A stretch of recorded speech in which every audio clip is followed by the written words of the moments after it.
자, 세 번째 주제입니다. 우여곡절 북미회담 경협주의 미래는이라는 사실 또 많은 분들이 궁금해하시는 경협주에 대한 좀 전반적인 이야기를 쭉 해주실 텐데 네. 쐈습니다 또. 아, 네. 네, 깜짝 쐈죠. 놀랐습니다. 사실은 전 개인적으로 쏠 타이밍이 아니라고 생각했었거든요. 지난번에도 비슷하게 쐈던 것 같은데. 그러니까 네. 근데도 뭐 이게 지금 회담을 날짜까지 지금 정해놓은 상태에서 날짜는 북한에서 일방적으로 발표를 했고요. 미국은 그 다음 날, 그러니까 어제 새벽에 네. 일주일 내로 뭐 다음 주에 열려 음. 이런 식으로까지 얘기를 해서 이게 사실은 4일 날, 5일 날 이런 회담이 맞는지도 아직 모르겠어요. 그래요. 예, 그러면 먼저 이거부터 여쭤볼게요. 네. 북미 실무회담이죠. 실무회담입니다. 그렇죠. 실무회담에 지금 현재 진행되고 있는 상황이 어느 정도까지 진행이 됐다고 보시나요? 오늘 저녁 버전으로까지 제가 이해한 바로는 네네. 일단은 양쪽에서 떠났어요. 모처로. 음. 근데 지금 예상만 나오는데 네. 지난 1차 회담에 실무회담을 했던 스웨덴의 스톡홀름이 가장 지금 유력하다. 그리고 북한 일행이 베이징을 경유해가지고 다른 비행기 타는 걸로 일단은 보도가 되고 있기 때문에 뭐 간다 그러면 아마 그쪽이 유력할 것 같다라는 얘기들이 지금 나오고 있고요. 네네. 잘 아시는 대로 실무회담 앞서가지고 내일쯤 정상적으로 열린다고 하면 예비회담, 실무회담의 전 단계, 사실 그동안 없었던 회담입니다. 예, 그걸 지금 공개적으로 할 거고 그 다음에 예비회담의 결과치를 갖고 본국과 아마 소통을 한 다음에 실무회담의 여부는 사실은 확정이라기보다는 예비회담의 결과치에 따라서 열릴 수도 또 안 열릴 수도 있다고 보는 관점이 사실은 맞다고 생각하고 있고요. 네. 어찌됐든 뭐 오늘 그 베이징에 도착한 북한 일행 또 대표가 될 수 있는 그 순회 대사의 입에서 나온 얘기는 최근에 미국에서 새로운 어떤 환경을 조성을 해주고 있고 만족스럽고 결과치도 괜찮을 것 같다라고 약간의 간이 인터뷰를 통해 가지고선 언급을 하고 이제 비행기를 갈아탄 그런 상태까지로 이해를 하고 있습니다. 그래요. 그렇다면 우리가 북미 실무회담 어떤 이야기들이 나오길 좀 기대를 해볼까요?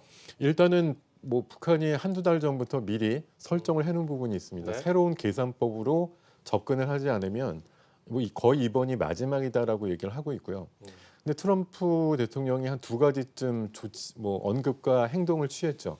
볼턴을 해고를 했고 네. 리비아 해법은 아니야라고 얘기를 했기 때문에 북한에서 지금 또 한 가지는 나의 3년 동안의 가장 큰 치적은 김정은하고 친해진 거라고 얘기를 하고 있어서 사실 최근에 탄핵의 어떤 그런 과정에서도 성과를 어느 정도 높이기 위한 어떤 섹터를 하나 잡자고 치면 북미 간의 관계를 보다 현실적으로 좀 진전시키는 거 이쪽에 좀 포커스를 맞출 가능성이 높다는 차원에서 이번엔 사실은 약간 그 지금까지 미국 주장은 선 비핵화 후 뭐 제재 완화 조치 이런 네. 거였는데 지금은 같이 동행해서 단계적인 접근을 같이 하자는 쪽으로 의견을 주지 않으면 북한에서는 아마 다른 진짜 그 길을 찾아보겠다라고 얘기를 할 거고 오늘 어저께 발사한 그거는 그동안 지금 발사했던 그 일종의 방사포라든가 이런 거랑 좀 궤가 달라요. 그렇죠. 잠수함에서 그렇죠. 발사한 그 탄도미사일이기 때문에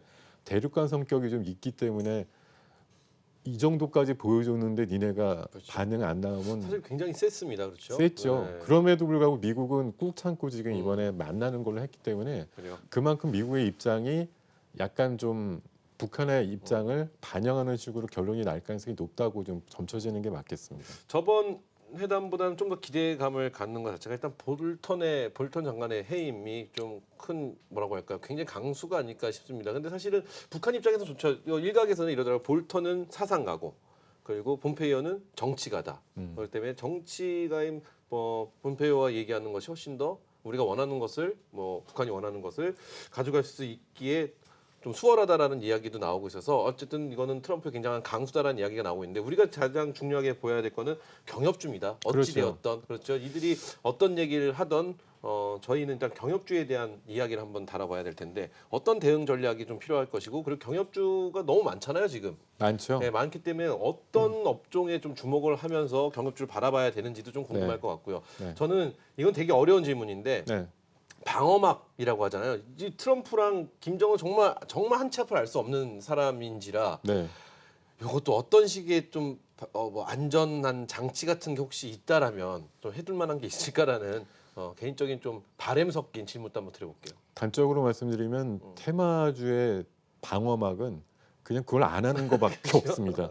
몸을 발을 네. 담궜는데 여기서 그냥 수렁에 빠지면 빠질 그렇죠. 수밖에 없는 게 테마주고 공교롭게도 이번에 실무회담의 개최 여부와 어떤 결과가 나올 건지 여부는 우리 시장이 끝나고 나서 나오기 때문에 사실 월요일 날 우리가 받아들인 입장에선 성공 아니면 뭐 실패라는 거에 있어서 극명하게 차이가 나오는 결과치를 받을 가능성이 높아서 사실 뭐 그걸 50대 50이지만 할 수 있는 대응이라는 건 사실 없어요. 그냥 그만큼 뭐 제가 드리고 또 많은 우리 전문가님들이 또 말씀드리는 걸 많이 들어보시고 나의 투자 전략을 그에 맞춰 가지고서 사실 녹여서 네. 대응하시는 전략밖에 없는데 네. 어제 장에서 이미 조금 보여준 게 있습니다. 사실 최근에 우리 분위기는 코리아 패싱 분위기라 경협주가 조금 반응이 핫할까 했는 어쩔지 여부가 좀 했었는데 최근에 제약바이오단이 한 달 정도 반등의 기간이 좀 거의 마무리가 됐고 돼지열병이 이번 뭐 오늘 사이에 한 두세 건 확진이 되면서 조금 올라갈